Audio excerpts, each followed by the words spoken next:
sitting in the morning sun. I'll be sitting when the evening comes.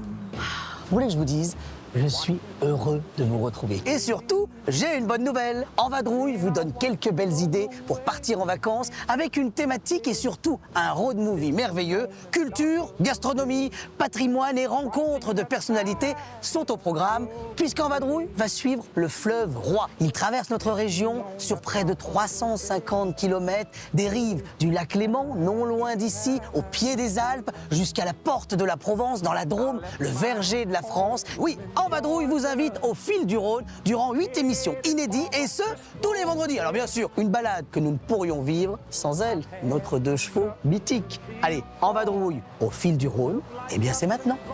Come my way.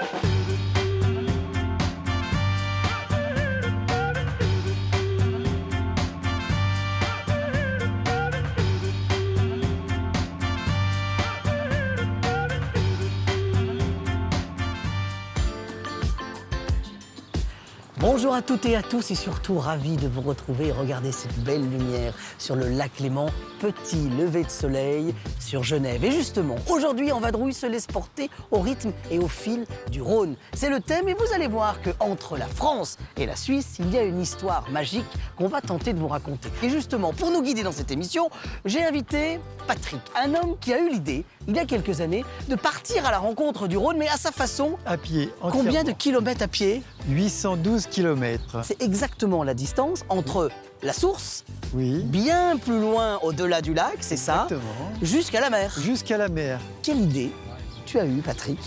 C'est en 98, Oui, de partir découvrir ce Rhône à pied. Comment c'est venu? c'est un rêve. En fait, un rêve d'enfant, puisque j'avais toujours été bercé par les histoires de Tom Sawyer, Huckleberry Finn. Et mon rêve palpitait toujours en moi, c'était de découvrir un fleuve sur sa totalité. Et après, il en reste quoi? Un bouquin, je vois, déjà, Notamment, des voilà, photos, Des photos, énormément là, de photos. des souvenirs. Et des souvenirs en pagaille. Bon, et ben voilà. Moi, je trouve que pour commencer l'émission, petit rayon de soleil, le lac, le port et ce jet. Et ce jet qui Magnifique. fait magnifique, 110 mètres de hauteur. Ah oui, vous allez voir que Patrick a toujours des petites infos comme ça à nous glisser. Allez, on y va, c'est parti, en route. En route.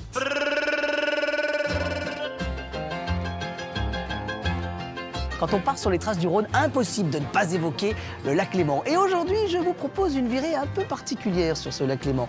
Nous sommes à bord d'un des rares bateaux encore à vapeur qui date de 1914, s'il vous plaît. Il se nomme le Savoie. Et devinez quoi? On a droit à une petite virée, comme ça, le tout à la vapeur.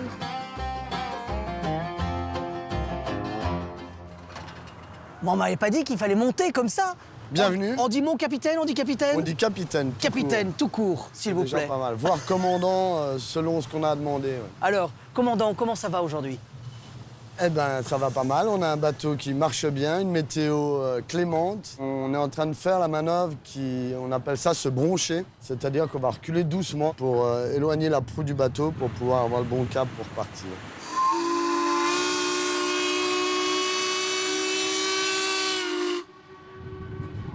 Ah, ça réveille, hein? Ça réveille.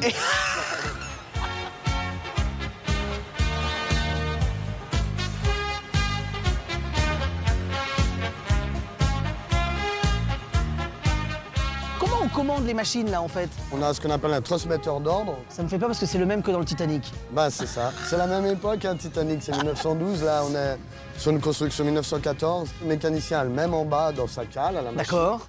Et on va lui demander les doucements, les stops, les arrières. Et finalement, le capitaine, il n'a pas la main. Bah non. Non, le mécanicien, il a les Ouais, mais il a yeux. les galons, quand même. C'est Bah, vachement bien. c'est ça, ouais. Allez, on est parti pour 2 heures de balade. Direction Ivoire.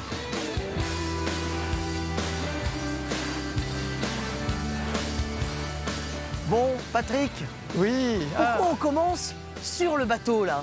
Eh bien, tout simplement parce que nous sommes au milieu du lac Léman. Mais on est un peu loin du Rhône, quand même. Pas tout à fait. En Ah fait, bon il coule juste au-dessous de nos pieds. Attends, ça On veut dire ne- que le Rhône, Il est là. il traverse le lac. Il traverse le lac entièrement sur 75 km. Il y a un courant que les spécialistes, quand ils font de la plongée, ils peuvent Le ressentir. le ressentir parce qu'il y a quand même une force qui entraîne. D'accord.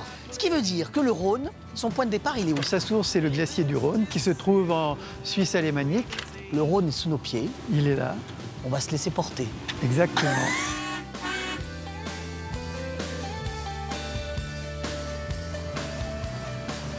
Nous, avec Patrick, on se disait que c'est extrêmement classe comme endroit quand même. C'est vrai, tout a été sur ce qui manquait, retrouvé et refait avec leur aspect d'origine et le matériau d'origine dans le jus. Ouais. Bon, Patrick, on va voir la mécanique? Ah, exactement, moi ça Parce me qu'on plaît avait envie d'aller énormément. voir le moteur. Bien Ah bah, sûr. c'est l'âme du bateau, bien entendu. C'est une machine d'origine, hein, D'accord. de 1914. On est toujours à la vapeur, mais on n'a plus de charbon, hein.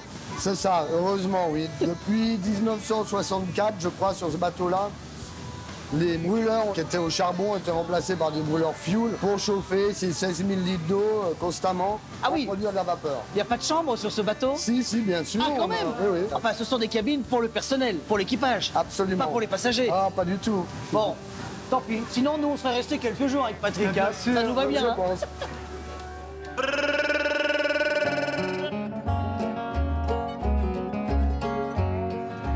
Nous voici arrivés à Ivoire. Sur les côtes du lac Léman se trouve ce village médiéval connu pour son jardin. Un jardin extraordinaire, ou plutôt classé jardin remarquable. Et tenez-vous bien, on a rendez-vous avec Anne-Monique qui a créé ce jardin il y a 30 ans. Et d'ailleurs, ce lieu possède une particularité, c'est qu'il accueille chaque année 50 000 visiteurs. Ah oui, mais attention, on reste dans notre thème. hein. Tout simplement parce que ce jardin est alimenté par les eaux qui viennent directement du lac et donc forcément du Rhône. Eh ben voilà, un jardin arrosé par le Rhône est sans doute un des plus beaux jardins. Allez, on y va. Je vous laisse les clés, parce que nous on a rendez-vous avec Anne-Monique. hein. Hop.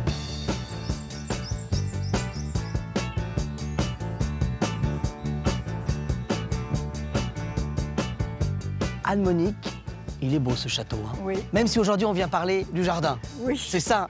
Mais on ne peut pas ne pas en parler quand même du château. Bien sûr, c'est L'histoire est liée. Bien sûr, complètement lié. Bien sûr, c'est la même famille qui vit là depuis 1655 et dont les descendants, dont moi, Oui. avons créé le jardin. Pourquoi ce château? Pourquoi ce jardin? Le château, c'était la défense du village d'Ivoire. C'était le donjon où on venait se réfugier ou l'endroit où on se battait. hein. Et c'était pas un endroit où on vivait, mais c'était un endroit où on se défense. réfugiait. D'accord. Voilà.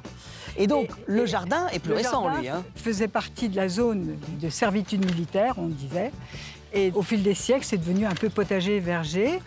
Et puis là, nous, il y a une trentaine d'années, un peu plus, on s'est lancé et on a fait un jardin qu'on a ouvert au public. Et 30 ans après, Patrick, on va voir le jardin. Exactement. Et je suis vraiment pressé d'aller le visiter. On l'appelle le jardin des 5 sens, c'est ça hein? Oui, c'est ça. Et par exemple, là, nous rentrons dans le jardin du toucher. Ah. Et donc, c'est un jardin avec des feuillages différents. Regardez là, il y a une sauge laineuse. Ah oui, on dirait du duvet. Mais oui, c'est du incroyable. velours. Qu'est-ce que c'est ça? Les cardères. Oui. On appelle ça cabaret des oiseaux. Vous voyez pourquoi? Parce qu'il y a de l'eau qui les attend là. Comme ça. Et vous voyez derrière, c'est comme une arête de poisson. Ah oui. Donc on se fait très mal. Ah oui, mais ça pique dur. Ah oui. Bon, alors là, il y a un autre bosquet, c'est ça? Un autre jardin. Un autre jardin. Moi, je dis bosquet, mais ça, c'est C'est la pas des déformation bosquets. de le nôtre, peut-être. Ah, bah peut-être. Ici, c'est plus modeste que chez le nôtre. Nous entrons dans le jardin des senteurs. Toutes les plantes sont là pour leur odeur. Et par exemple, cette plante, qui Oui. n'est pas bien belle comme ça, mais touchez-la et puis vous allez voir ce que ça sent. Ah, dis donc, ça a l'odeur de la menthe. Surtout du chewing-gum. Oui, chewing-gum à la menthe. Ah oui, Chewing-gum à la menthe. Ça, c'est la plante préférée des enfants. Ouh, c'est un peu amer, par contre. Hein. Ah oui, oui, je pense, c'est une herbe. Je me demande si c'est pas un bizutage, parce qu'Anne-Monique, elle n'a pas du tout goûté. Non, non. Oh, c'est amer, hein. Ah oui. Ah, celui-ci, vous l'aimez bien. Ah oui. Vous les aimez tous. Oui, oui, je les aime tous, mais celui-là, il était là avant. Ah, il était là avant vous. Ah, bien, bien avant. Il est du 19e siècle, il a été planté par l'arrière-grand-père de mon mari. C'est un Lagestroemia indica. Et en Asie, on l'appelle monkey slide, ça veut dire toboggan pour les singes. Et moi, je n'aurais qu'un Oh, c'est- rêve, c'est de grimper, mais je ne le ferai pas aujourd'hui. Non, non. Anne-Monique a dit que c'était que pour les singes. Oui. Donc c'était pas pour nous. Et les petits ouistiti, surtout. Ah, il est petit. Ouais, mais non. Non, Patrick n'est pas un petit Ouistiti. Non, non.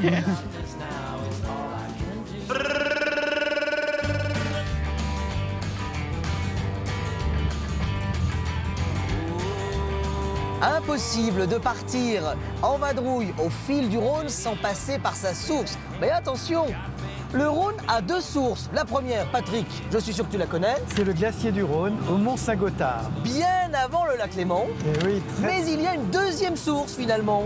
c'est le barrage du Sauget. Savais-tu que sur le lac Léman, il y avait des marées? Ah non, je ne savais pas. Eh bien justement, ce que je vous propose, c'est qu'on parte à la rencontre de Jérôme, qui va nous ouvrir les portes et surtout les coulisses du barrage de Sauget. Je l'ai bien dit ou pas? Exact. Sauget à Genève. Pas facile à dire, hein? Faut pas avoir un cheveu sur la langue. Hein. Non, non, non. C'est un bon sujet que Sauget.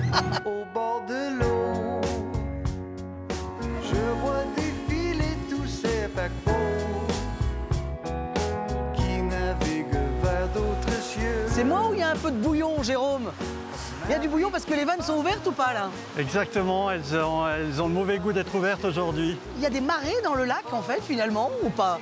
Non, c'est exagéré de parler de marée, mais le lac Léman, il est alimenté par le Rhône. Le Rhône, comme n'importe quel fleuve, il subit des crues, des épisodes pluvieux, etc. Il faut d'une façon ou d'une autre arriver à réguler ça, de façon à ce que le niveau du lac reste à un niveau à peu près constant. Il varie de combien en hauteur finalement le lac durant l'année? C'est 75 cm, c'est le niveau admissible de variation. Alors si on calcule bien, de ce côté c'est le lac, à partir de là sur une carte c'est le Rhône. C'est ça ou pas? Exactement. En gros, on est à combien de kilomètres de la mer? Combien de kilomètres? À peu près à 550 kilomètres. Combien de temps alors pour rejoindre la mer à pied? Je pense qu'à partir de là, il nous faut à peu près une vingtaine de jours. Ah oui! Oui. Beaucoup de gens pensent que cet immense bâtiment, c'est le barrage en fait. Mais ça c'est l'ancêtre, c'est ça? Ça, c'est le prédécesseur qui a été construit à la fin du XIXe siècle, qui a été en fonction encore une partie du XXe siècle et qui habitait des machines hydrauliques. On continuait à utiliser de l'eau, on la mettait sous pression et on alimentait les ateliers qui étaient des ateliers d'horlogerie. Et maintenant on fait de l'électricité, mais on le fait où alors? Eh bien, il est bien caché, c'est dessous. Dessous? Et je propose qu'on y aille. On va dans le ventre du barrage. On y va. Ça fait peur comme truc. Eh bien, nous sommes courageux. Nous sommes tous les trois très courageux. Allez, on y va. Et là, on se sent tout petit. On est vraiment au cœur de la bête, sous les turbines. Ça veut dire que là, il y a une turbine au-dessus de nous, en fait. Elle est exactement là. Quel âge elle a, cette turbine-là? Elle a 28 ans. Et je sais que sur le Rhône, dans la partie suisse, il y a des turbines qui sont plus anciennes, c'est ça? On a des turbines qui vont faire leurs 100 ans l'année prochaine. Depuis combien de temps on utilise cette force de l'eau, finalement, du Rhône? À Genève, à proprement parler, ça date de la fin du 19e siècle. Et en gros, on fournit l'électricité pour combien de personnes? C'est 6000 ménages. Des barrages comme celui-ci, il y en a beaucoup sur le Rhône. Énormément. À partir de Genève, il va y en avoir plusieurs. Donc il y aura celui de Chancy-Pougny, celui de Génissia, qui est le plus important à mes yeux, puisque je fais près de 70 mètres de hauteur. Donc, ce qui veut dire qu'en fonction de la taille du fleuve, petit à petit, les barrages vont grossir, en gros. C'est ça ou pas? Ils vont en tout cas prendre de l'ampleur. Voilà, Ils vont être de comme plus le en plus- fleuve. Oui. It starts high in the mountains of the north, crystal clear and nice and trickles forth. Tu vois, Patrick, moi, ça me repose, un lac. Les amis, l'émission d'En Vadrouille au fil du Rhône, autour du lac Léman, entre la France et la Suisse, s'achève.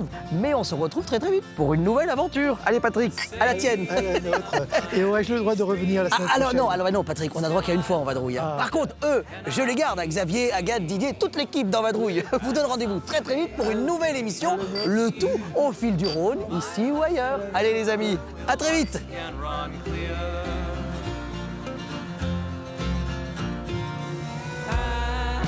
La semaine prochaine, pour l'équipe d'En Vadrouille, direction le département de l'Ain. Avec Nicolas, maître du Fort-l'Écluse, à nous les gorges majestueuses du fleuve Roi. Christelle nous fera découvrir Seyssel dans l'Ain et Seyssel en Haute-Savoie, une commune divisée depuis toujours par le Rhône. Enfin, Daniel, cycliste invétéré, nous offrira les plus belles vues sur ce fleuve. Alors, rendez-vous vendredi prochain pour un nouvel épisode inédit au fil du Rhône.